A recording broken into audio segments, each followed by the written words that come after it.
Karl Marx et Satan, partie 2, par le pasteur Richard Wurmbrand. Quand il se brouilla plus tard avec Proudhon, Marx écrivit un livre pour réfuter sa philosophie de la misère où se trouvent les citations ci-dessus. Il contredit sa doctrine économique sur des points secondaires, mais il n'a aucune objection sur sa révolte démoniaque contre Dieu. Il convient ici de souligner avec force que Marx et ses disciples, même s'ils étaient anti-Dieu, n'étaient pas pour autant des athées comme l'avancent pourtant les communistes d'aujourd'hui. En d'autres termes, ils prouvaient leur haine pour un Dieu en qui ils croyaient en le dénonçant ouvertement et en l'insultant. Ce n'est pas son existence qu'ils remettaient en cause, mais sa suprématie. Lors de l'insurrection de la Commune de Paris en 1871, le communard Flourens déclarait « Notre ennemi c'est Dieu, la haine de Dieu est le commencement de la sagesse ». Tiré de Philosophie du communisme, introduction par Charles Boyer, Fordham University Press, New York.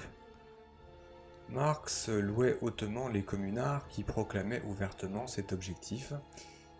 Mais quel rapport cela peut-il bien avoir avec une distribution équitable des biens ou de meilleures institutions sociales ? Il ne s'agit là que d'un masque pour dissimuler le but véritable, l'extermination totale de la foi en un Dieu et en son culte. La preuve en sont aujourd'hui des pays comme la Chine communiste, l'Albanie et la Corée du Nord, où toutes les églises, mosquées et pagodes ont été fermées. Marx a composé des poèmes très intéressants sur ce thème. De la vie générale, ils n'ont aucune valeur littéraire, mais les pensées exprimées sont révélatrices. Dans la prière d'un désespéré et dans Orgueil humain, la prière suprême de l'homme est pour sa propre grandeur. Si l'homme est condamné à périr à cause de sa propre grandeur, ce sera la catastrophe cosmique, mais il mourra en être divin pleuré des démons. Dans sa ballade intitulée Le Ménestrel, Karl Marx célèbre la plainte du chanteur contre un Dieu qui ne connaît ni ne respecte son art, qui, émergeant du ténébreux abîme des enfers, ensorcelle l'esprit et séduit le cœur, et sa danse est une danse macabre. Le ménestrel tire son épée et l'enfonce dans le cœur du poète. L'art émergeant du ténébreux abîme des enfers, ensorcelant l'esprit, cela évoque les paroles du révolutionnaire américain Jerry Rubin dans Do It. On cite « Nous avons associé jeunesse, musique, sexe, drogue, révolution avec trahison. C'est là quelque chose de bien difficile à dépasser. » Dans un autre poème où il avoue que son but n'est pas d'améliorer le monde, pas plus que de le réformer ou de le mettre en état de révolution, mais bien de le précipiter purement et simplement à sa ruine pour en jouir, Marx déclare notamment « Dédaigneusement je jetterai mon gant à la face du monde et verrai s'effondrer ce géant pygmée dont la chute n'étreindra pas mon ardeur. Puis comme un dieu victorieux j'irai au hasard parmi les ruines du monde et, donnant à mes paroles puissance d'action, je me sentirai l'égal du Créateur. » Tiré de la traduction par M. McClellan de Marx Before Marxism par le même Macmillan. Ce n'est pas sans lutte intérieure, en effet, qu'il choisit Satan. Ses poèmes furent achevés lors d'une grave maladie causée par la violente tempête déchaînée dans son cœur. Il note alors combien il se sent vexé de devoir se faire une idole d'une idée qu'il déteste. Il en tombe malade, déjà cité. La raison majeure de la conversion de Marx au communisme apparaît clairement dans une lettre de son ami George Young à Rudge. Il n'est pas question de l'émancipation du prolétariat ni d'un ordre social meilleur. Lisons plutôt. Si Marx, Bruno Bauer et Feuerbach s'associent pour fonder une revue politico-théologique, Dieu fera bien de s'entourer de tous ces anges et de se laisser aller à se plaindre, car ces trois-là réussiront certainement à le chasser du ciel. Cité par McClellan, voir ci-dessus. Donc c'était McClellan et pas Macmillan. De la théologie libérale au communisme, c'est le point 2. Tous les adeptes militants de Satan ont des vies privées tourmentées. C'est également le cas de Marx. Arnold Künzli, dans son livre Karl Marx Psychodrame plutôt, je sais pas, Psychogramme ou Psychodrame, Europa Verlag, Zurich 1966, Arnold Künzli raconte la vie donc de Karl Marx, qui mena donc au suicide 2 de ses filles et également son gendre. 3 enfants moururent de malnutrition, sa fille Laura, épouse du socialiste Lafargue, dut aussi conduire au cimetière 3 de ses enfants, après quoi elle se suicida avec son mari. Une autre de ses filles, Eleanor, décida avec son mari d'en faire autant. Elle mourut, mais lui, à la dernière minute, renonça à son projet. Les familles des adeptes de Satan sont maudites. Marx ne se sentait aucune obligation de travailler pour gagner le pain de sa famille. Il aurait pu facilement le faire, doué comme il était pour l'étude des langues. Mais il préférait vivre au crochet d'Engels. Il avait eu de sa domestique un enfant naturel dont il attribua plus tard la paternité à Engels. Ce dernier accepta de jouer la comédie. Il buvait énormément. David Ryazanov, directeur de l'Institut Karl Marx à Moscou, il fait également allusion dans son livre qui s'intitule Karl Marx, le penseur, l'homme et le lutteur, publié donc c'est International Publishers, New York, 1927. Puisque nous venons de dire un mot de Engels, nous pouvons ajouter que celui-ci avait été élevé dans une famille pieuse. Dans sa jeunesse, il avait même composé quelques beaux poèmes chrétiens. Nous ignorons en quelles circonstances il perdit la foi, mais voici ses premières impressions après sa rencontre avec Marx. Donc je cite Engels. Qui entre en chasse avec une sauvage ardeur, un homme sombre de Trèves, lieu de naissance de Marx, c'est Trèves étant une ville en Allemagne. Je reprends. Qui entre en chasse avec une sauvage ardeur, un homme sombre de Trèves, un monstre remarquable. Il ne marche ni ne court, il pivote sur ses talons pleins de rage et de colère, comme s'il voulait attraper l'immense torrente des cieux et la jeter sur la terre. Il bat l'air de ses bras, les étirant très haut, ses poings sont serrés et menaçants, et il n'arrête pas de rager, comme si 10 000 diables l'avaient saisi par les cheveux. Donc, c'est de Monsieur Engels, donc Friedrich Engels, qui a écrit avec Marx le manifeste du Parti communiste. Et c'est donc extrait du livre Morceaux choisis en allemand, tome supplémentaire, chapitre 2, page 301. Engels avait commencé à douter de sa foi chrétienne après avoir lu un livre du théologien libéral Bruno Bauer. Son cœur avait été le théâtre d'un grand combat. Il écrivait à cette époque « Je prie tous les jours et même à longueur de journée depuis que je me suis mis à douter, mais je ne peux pourtant pas revenir en arrière. Les larmes me viennent aux yeux tandis que j'écris. » Cité dans Karl Marx de Franz Mehring, Allen and Unwin, Londres 1936. De fait, Engels ne retrouva pas la voie du retour à la parole de Dieu et il commença à suivre celui qu'il avait nommé le monstre possédé par des milliers de diables, c'est-à-dire Marx. C'était l'expérience d'une contre-conversion. De quelle étoffe était donc ce Bruno Bauer, théologien libéral qui a joué un rôle décisif dans la destruction de la foi chrétienne chez Engels et qui a également réussi à donner confiance à Marx pour aller de l'avant dans sa voie nouvelle d'antichristianisme? A-t-il affaire lui aussi au démon? Écoutons ce qu'il en dit lui-même dans une de ses lettres à Arnold Ruge, peut-être, à Arnold Ruge, un ami commun de tous les trois, le 6 décembre 1841. Donc Arnold Ruge, ami de Bauer, ami de Engels et ami également de Karl Marx. Donc voici ce que dit ce fameux Arnold Ruge à un ami commun, donc le 6 décembre 1841. Je suis en train de donner une série de conférences ici à l'université et il y a foule. Je ne me reconnais pas moi-même quand je profère des blasphèmes du haut de ma chair. Ils sont si forts que ces jeunes, que nul pourtant ne devrait scandaliser, en ont les cheveux qui se dressent sur la tête. Je répète. Je suis en train de donner une série de conférences ici à l'université et il y a foule. Je ne me reconnais pas moi-même quand je profère des blasphèmes du haut de ma chair. Ils sont si forts que ces jeunes en ont les cheveux qui se dressent sur la tête. Tandis que je les prononce, je ne puis m'empêcher de penser avec quelle piété, à la maison, je compose une apologie des Saintes Écritures et de la Révélation.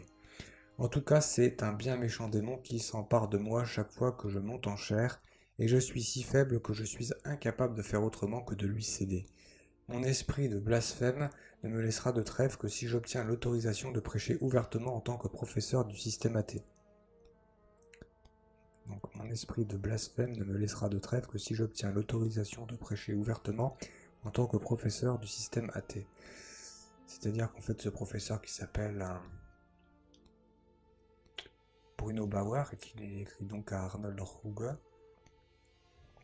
ce professeur qui est chrétien et peut-être même catholique, blasphème en chair contre sa volonté comme possédé par un démon, et qu'il explique que ce démon en fait le laisserait tranquille si donc lui-même acceptait de tenir en fait une chaire de philosophie athée, tout simplement, de se déclarer athée, et qu'à défaut en fait le démon le possède et lui fait dire des choses qu'il n'a pas envie de dire. Et donc cette histoire-là, c'est tiré d'une lettre de Bruno Bauer à Arnold Ruge, et on peut trouver ça dans le livre Marx Engels History Critic Complete Edition, Archive Verlags Gesellschaft Frankfurt, sur le Main, 1929, volume 1, chapitre 1.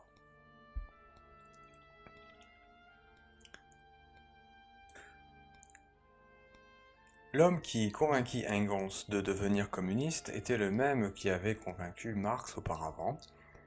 Hess relate à la suite de sa rencontre avec Engels à Cologne: « Il me quitta en communiste super militant. Voilà comment j'exerce des ravages. » Tiré de Moses Hess, œuvre choisie, édition Joseph Melzar, Cologne, 1962. Alors c'est répété ailleurs, donc j'exerce des ravages. Ce coup-ci, c'est tiré de Moses Hess, œuvre choisie. Il y a un doublon. C'est le même doublon, édition Joseph Melzar. Okay. Donc j'exerce des ravages était donc là le but suprême de la vie de Hess. C'est en tout cas celui de Lucifer. Faire des ravages. Prêcher la révolution. La révolution consistant en fait à mettre en bas ce qui est en haut et en haut ce qui était en bas. Vous voyez ce que je veux dire?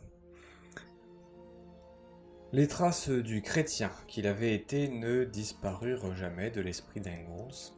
En 1865, il exprime son admiration pour l'hymne de la Réforme. C'est un rempart que notre Dieu. Il dit que c'est un hymne triomphal, une sorte de marseillaise du XVIe siècle. Alors on retrouve ça dans Introduction à la dialectique de la nature. On pourrait trouver d'autres propos analogues de caractère pro-chrétien chez Engels.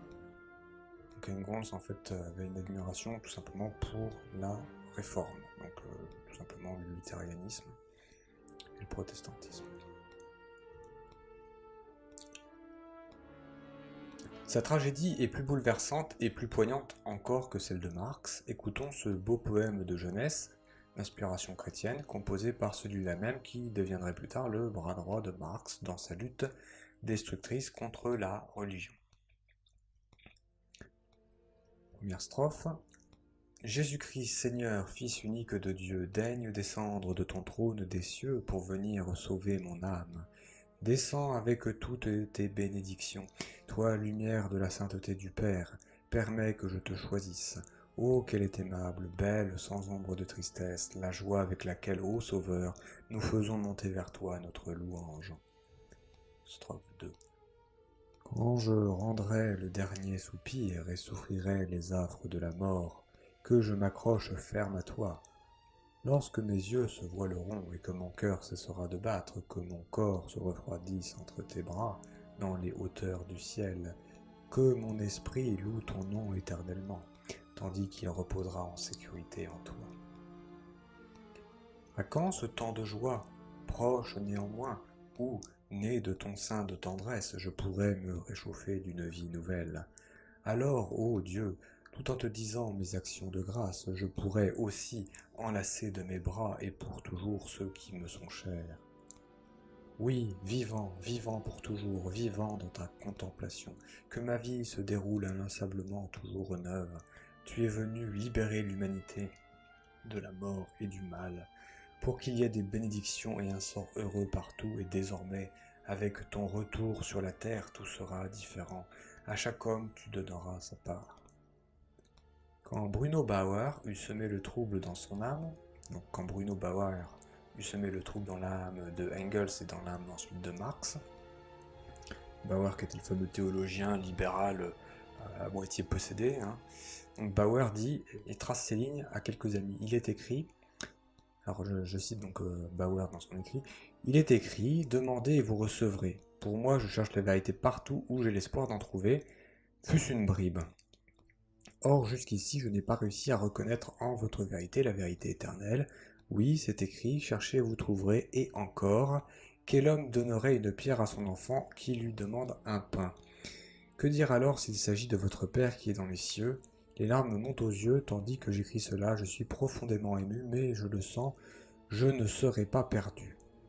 Je viendrai vers mon Dieu, après lequel mon âme tout entière soupire. Cela aussi c'est un témoignage de l'Esprit Saint. Je vis de ce témoignage et je mourrai avec la même conviction, l'Esprit de Dieu témoigne en moi que je suis enfant de Dieu. Donc ça c'est Engels qui dit tout ça après que Bruno Bauer a semé le doute dans son âme. Donc il est toujours resté chrétien, il était chrétien, et ensuite ça s'est mu en révolutionnaire, il s'est mis en révolutionnaire antichrétien. Donc Engels avait parfaitement conscience du danger que constituait Satan. Dans son livre Schelling, le philosophe en Christ, d'accord, donc dans son livre Schelling, The Philosopher in Christ, nous trouvons ceci sous la plume d'Engels. Depuis la terrible Révolution française, un esprit diabolique complètement nouveau a pénétré une grande partie de l'humanité, et l'athéisme dresse sa tête menaçante d'une manière subtile et sans pudeur, si bien que l'on pourrait penser que les temps annoncés par les prophéties de l'Écriture, c'est-à-dire l'Apocalypse, sont accomplis. Voyons en effet ce que la Bible nous dit des sans-dieu dans les derniers temps. Et d'abord, Jésus dit dans Matthieu, chapitre 24, versets 11 à 13, « De faux prophètes surgiront nombreux et abuseront bien des gens. Par la suite de l'iniquité croissante, l'amour se refroidira chez le grand nombre, mais celui qui aura tenu bon jusqu'au bout, celui-là sera sauvé. » Donc c'est ce qu'on retrouve dans le livre d'Engels, Schelling, philosophe dans le Christ, où donc Engels explique que la Révolution française est une révolution athéiste, voilà ce qu'il dit, et que c'est la préfiguration de l'Apocalypse. Alors on cite encore Engels. Cette bonne nouvelle du royaume sera proclamée dans le monde entier, en témoignage à la face de toutes les nations, et alors viendra la fin. Et au verset 24, il surgira en effet des faux Christ et des faux prophètes qui produiront de grands signes et des prodiges au point d'abuser, s'il était possible, même les élus. Dans la seconde lettre aux Thessaloniciens, chapitre 2, verset 3 et suivant, alors je cite, « Auparavant doit venir l'apostasie et se révéler l'homme impie, l'être perdu, l'adversaire, celui qui s'élève au-dessus de tout ce qui porte le nom de Dieu ou reçoit un culte. Sa venue à lui, l'impie, aura été marquée par l'influence de Satan, de toute espèce d'œuvre de puissance, de signes et de prodiges, comme de toutes les tromperies du mal à l'adresse de ceux qui sont voués à la perdition, pour n'avoir pas accueilli l'amour de la vérité qui leur aurait valu d'être sauvés. » Voilà pourquoi Dieu leur envoie une influence qui les égare, qui les pousse à croire le mensonge, en sorte que soient condamnés tous ceux qui auront refusé de croire la vérité et pris parti pour le mal. C'est-à-dire qu'en fait, les gens qui suivent des fausses doctrines, en fait, s'aveuglent de leurs fausses doctrines, mais ils ont suivi ces fausses doctrines par passion pour, quelque part, si vous voulez, la nouveauté, puisqu'il faut quelque chose de neuf. La vérité est ennuyeuse, on cherche donc quelque chose de différent, quitte à se tromper et à se tromper volontairement. Et donc Dieu châtie ces hommes en les rendant encore plus aveugles. Voilà ce que dit l'Écriture et voilà ce que cite en fait l'auteur. Engels cite des passages de l'Écriture comme le ferait le théologien le plus averti. Donc le pasteur cite ça, mais c'est Engels aussi qui le cite dans les livres. Engels continue. Nous ne pouvons plus adopter une attitude de froideur ou d'indifférence vis-à-vis du Seigneur, non. C'est d'une inimitié ouverte et déclarée qu'il s'agit, et au lieu de tant de sectes et partis, nous n'avons plus en définitive que deux camps en présence, les chrétiens et les non-chrétiens. Nous voyons les faux prophètes à l'œuvre parmi nous. Ils parcourent l'Allemagne et cherchent à pénétrer partout pour propager leur doctrine satanique sur les places et faire flotter l'étendard de Satan de ville en ville, séduisant la jeunesse infortunée pour l'entraîner au plus profond des abîmes de l'enfer et de la mort. Et Engels termine son livre par les paroles de l'Apocalypse. Voici que mon retour est proche, veillez sur ce que vous possédez, afin que personne ne puisse vous arracher votre récompense. Amen. Tiré de Marx Engels Historic Critic Complete Edition, chapitre 1, confère plus haut. Voilà, donc vous voyez, Engels, dans son livre, fait dans ses premiers livres, hein, au début, donc il est très chrétien, et il voit bien qu'il y a cet esprit satanique, cet esprit athéiste et cet esprit révolutionnaire, propre en fait au diable. Il le dénonce et en fait il va tomber pourtant dans les filets du diable, ce qui est vraiment terrible. Ainsi Engels, qui a écrit de tels poèmes et de tels avertissements contre Satan, l'homme qui a versé des larmes pour demander à être préservé de ce danger, celui qui a avoué que Marx était possédé de 1000 démons, ce même homme est bien devenu son plus proche collaborateur dans sa lutte diabolique pour abolir jusqu'au dernier vestige de religion et de morale. Et on retrouve ça en fait dans le manifeste communiste de Marx et Engels. C'est la théologie libérale, donc le fameux Bauer dont on parlait, je crois Bruno Bauer, qui était donc professeur, un professeur chrétien dans une chaire d'université, qui leur avait mis la tête complètement en l'air, quoi. Et ce même professeur, en fait, lui-même était chrétien et il se retrouvait à blasphémer, un peu contre son gré. C'est donc un espèce de mystère, un peu une possession des êtres. Et pourquoi les êtres sont-ils possédés, c'est un grand mystère. Voilà. Mais ils ont dû faire quelque chose de pas net. C'est la théologie libérale qui l'a conduit jusque-là. C'est elle qui partage avec Marx et Engels la responsabilité des dizaines de millions de vies innocentes tuées par le communisme. On peut voir la même chose à l'œuvre au sein de l'Église catholique avec tous ces espèces de penseurs libéraux qui ont tué la foi des catholiques, en grande partie. Pas entièrement, mais en grande partie. Après ce triste intermède, long mais instructif au sujet d'Engels, revenons-en à Marx. Rolf Bauer, dans son livre Genie und Reichtum, Jenny ou Genie, je sais pas, Genie und Reichtum, nous décrit la vie extravagante de Marx sous le rapport financier.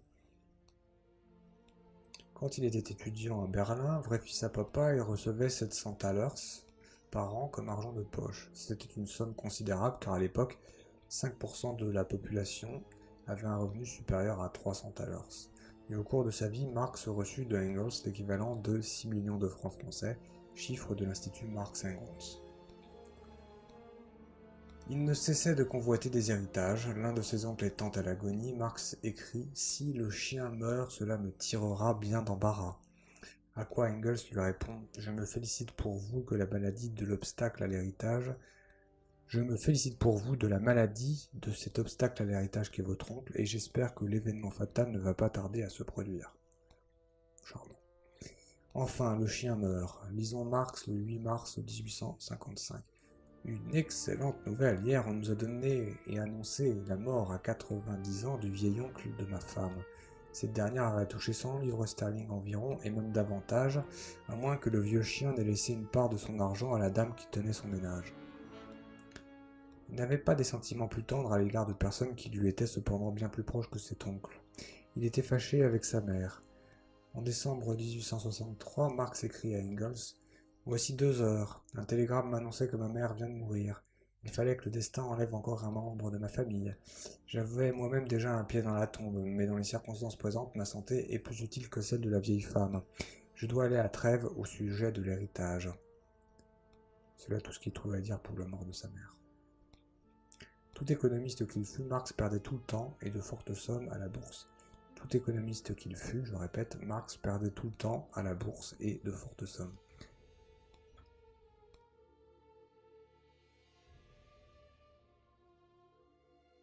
Comme la secte de Satan est extrêmement secrète, nous ne connaissons qu'à travers des allusions, souvent à mots couverts, les rapports supposés de Marx avec elle. Il est donc compliqué de prouver le satanisme de Karl Marx. Mais on trouve quand même que à travers sa vie de désordre, sa vie de désordre n'est-elle pas un anneau de plus dans la chaîne d'éléments que nous venons d'invoquer en faveur de cette hypothèse? Parce que bon, pour l'instant, ça repose en fait sur des poèmes qui sont quand même véridiques et qui marquent bien l'évolution du personnage, l'évolution spirituelle. Ça, c'est absolument indéniable. Alors après, bon, quand on parle de satanisme, on sait qu'il y a des rituels et des choses comme ça. Voilà, alors là, on va essayer de traiter de ça. Donc, on finit de lire. C'était un intellectuel de grande classe, Engels aussi, et pourtant leur correspondance est émaillée de propos obscènes, inusités dans ce rang social. Les grossièretés y abondent, mais nulle part ces idéalistes ne mentionnent leurs rêves humanistes ou socialistes. Tout le comportement et la conversation de Marx étaient de nature satanique. Juif lui-même, il n'hésita pourtant pas à publier un livre antisémite, qui s'intitule « La question juive ». Et il ne détestait pas que les juifs. Son ami Weitling relate « Le sujet de conversation habituel de Marx est l'athéisme, la guillotine, des histoires sur Hegel, des récits de cordes ou de poignards. » Donc il aime tout ce qui est le meurtre en fait. Il n'aimait pas non plus les Allemands. La seule façon de les réveiller, prétendait-il, est de les rouer de coups. Et il parlait du stupide peuple allemand, et encore, les Allemands, les Chinois et les Juifs peuvent être comparés à des colporteurs et à de petits marchands. Il évoquait la mesquinerie rebutante et nationale des Allemands, tiré de Kunzli, Psychogram, je ne sais pas. Il considérait les Russes comme des infra-humains. Alors ça c'est tiré de Karl Marx sur la Russie, Publishing House Zarya, Canada, en russe. Les peuples slaves sont des rebuts ethniques, cités dans le New York Times du 25 juin 1963. Nous venons de passer successivement en revue plusieurs aspects qui pourraient nous appeler à conclure que Marx était vraiment un adepte de Satan, un homme voué aux démons, mais poursuivons. Donc en fait, on voit que c'est quelqu'un qui n'est pas charitable, qui n'aime pas l'homme et qui est mauvais, profondément mauvais. Or, quelqu'un de profondément mauvais ne peut pas porter une bonne œuvre. L'enfant préféré de Marx était Éléanore, donc sa fille. Il l'appelait Toussy et disait souvent « Toussy, c'est tout mon portrait ». Voyons ce que Toussy de son côté peut nous apprendre. Donc Toussy, c'est Éléanore Marx. Avec le consentement de son père, Éléanore épouse Edvard Aveling, ami de Madame Beuzan, Annie Beuzan, vous savez, donc fondatrice, enfin celle qui a repris la théosophie à Elena Blavatsky, puisque la fondatrice de la théosophie c'est Elena Blavatsky. Une de ses disciples c'est Madame Beuzan, Annie Beuzan. Et donc Éléanore épouse Edward Aveling, ami de Madame Beuzan. Edward faisait des conférences sur des sujets comme la perversité de Dieu. Bon, on est tout à fait dans le satanisme. On ne nie pas l'existence de Dieu comme les athées, sauf pour donner volontairement le change. On reconnaît au contraire que Dieu existe, mais en le qualifiant de pervers et de mauvais. C'est le fameux grand démiurge propre aux gnostiques, donc des gens particulièrement manichéens. Dans ses conférences, Edward essayait de démontrer que Dieu est favorable à la polygamie et qu'il encourage le vol. Il soutenait le droit au blasphème, ça c'est tiré donc de Life of Eleanor Marx, par Chusis, oh je sais pas prononcer, Chusichi Suzuki, Clarendon Press, Oxford, 1967. Bornons-nous à écouter le poème théosophique suivant en nous rappelant que le gendre préféré de Marx était l'un des principaux conférenciers du mouvement théosophe. Voilà, donc le mari de Éléanore Marx. Des écrits de ce genre étant en faveur au foyer, et l'on aura ainsi une idée du climat spirituel que l'on y respirait. Alors voilà donc un écrit du fameux mari de la fille de Marx. Vers toi, mes vers effrénés et audacieux monteront, ô Satan, roi du banquet. Point de tes aspersions, ô prêtre, et de tes psalmodies, car jamais, ô prêtre, Satan ne se tiendra derrière toi. Ton souffle, ô Satan, inspire mes vers. Quand du tréfonds de moi-même je défie les dieux, abat pontife roi, abat roi inhumain. Tiens, et l'éclair qui fait trembler les esprits. Ô âme qui erre loin de la voie droite, Satan est miséricordieux, voix Héloïse, telle la trombe qui étend ses ailes, il passe, ô peuple, Satan le grand. Salut, grand défenseur de la raison, vers toi monteront l'encens sacré et les vœux, tu as détrôné le dieu du prêtre. Bon, on a détrôné le dieu du prêtre, en fait, catholique. Cité dans The Prince of Darkness par Monsieur Tat Ford, Bible on Advent Testimony Movement. Ce n'est pas sans rappeler le satanisme d'Albert Pike, vous savez, qui a écrit Morale et Dogme, qui est donc un auteur maçon du 33e degré, ouvertement luciférien et sataniste. Je renvoie donc à la lecture d'extraits d'Albert Pike sur Internet. Le lien entre le marxisme et la théosophie n'est pas accidentel. La théosophie a répandu en Occident la doctrine hindoue de l'inexistence de l'âme individuelle. Ce que la théosophie réussit par la persuasion, le marxisme le fait à coups de fouet. Il dépersonnalise les hommes et les transforme en robots esclaves de l'État. Encore un fait intéressant à noter. Jacob Auguste Riis avait été disciple de Marx. Désolé en apprenant sa mort, il se rendit à Londres pour visiter la maison où avait vécu le maître admiré. La famille avait déménagé. La seule personne qu'il put interroger était son ancienne femme de chambre. Elle lui dit à son sujet ces paroles étonnantes. C'était un homme craignant Dieu. Quand il était bien malade, il priait seul dans sa chambre devant une rangée de cierges allumés, le front ceint d'une sorte de maître en ruban. Cela fait penser au phylactère, talisman porté par les juifs orthodoxes pour la prière du matin. Or, baptisé dans la religion chrétienne, Marx n'avait jamais pratiqué le judaïsme. Devenu ennemi acharné de Dieu, il avait écrit des livres contre la religion et élevé tous ses enfants dans l'athéisme.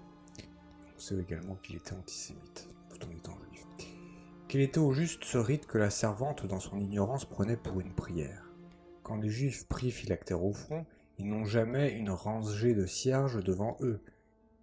S'agirait-il d'une pratique magique ? Les manuscrits de Monsieur Russ sont à la bibliothèque Russell Sage. Ah, il s'appelle Russ ou Rhys, je sais pas. Ouais, Rhys ou Russ, voilà, bon. Les manuscrits de Monsieur Russ ou Monsieur Rhys sont à la bibliothèque Russell Sage. Voir Jacob Riis, bon, si voilà, les manuscrits de Monsieur Russ sont à la bibliothèque Russell Sage. Voir Jacob Riis, Revisited, Double Day, 1968. Très compliqué cette citation. On trouve un autre indice en faveur de cette hypothèse dans une lettre écrite à Marx par son fils Edgar le 31 mars 1854, citée par M. Brief Wetzel, volume 2, Lenin Institute, Moscou, page 18. Donc cette lettre de Marx à son fils commence par ces mots renversants. « Mon cher diable, a-t-on jamais entendu un fils s'adresser à son père en ces termes ?» Ah, donc c'est pas Marx qui écrit à son fils, c'est Edgar, donc le fils de Marx qui écrit à Marx, et qui dit « Mon cher diable, a-t-on jamais entendu un fils s'adresser à son père en ces termes ? C'est pourtant bien ainsi qu'un adepte de Satan écrit à un ami. Le fils aurait-il donc été initié lui aussi ? Certains biographes de Marx ont bien eu l'intuition des rapports entre le héros de leur livre et le culte du diable. Mais, mal préparés spirituellement, ils ne pouvaient comprendre ce dont il s'agissait. Leur témoignage n'est pas pour autant dépourvu d'intérêt. Le marxiste Franz Mehring écrit dans son livre Karl Marx bien que le père de Karl Marx soit mort peu de jours après les 20 ans de son fils, Il paraît avoir décelé avec une secrète appréhension la présence du démon en son fils préféré. Donc le père de Karl Marx, a priori c'est Henry Marx. Henry Marx ne prévoyait pas, comment l'aurait-il pu, que le riche bagage de culture bourgeoise dont il avait doté son enfant Karl Marx, comme d'un héritage de prix, ne servirait qu'à ouvrir une nouvelle carrière au démon, dont il avait une crainte profonde. Marx mourut en désespéré, comme d'ailleurs tous les adeptes de Satan. Le 25 mai 1883, il écrit à Engels « Oh que la vie est donc vaine et vide, mais en même temps combien désirable aussi !» Il y a derrière le marxisme un secret connu seulement d'un très petit nombre de ses adhérents. Lénine a même pu écrire un demi-siècle après la mort de Karl Marx, pas un seul marxiste ne peut se vanter d'avoir vraiment compris Marx, cité dans Hegel par M. Kaufmann, Doubleday, 1965. Chapitre 3. Sous le masque de l'athéisme.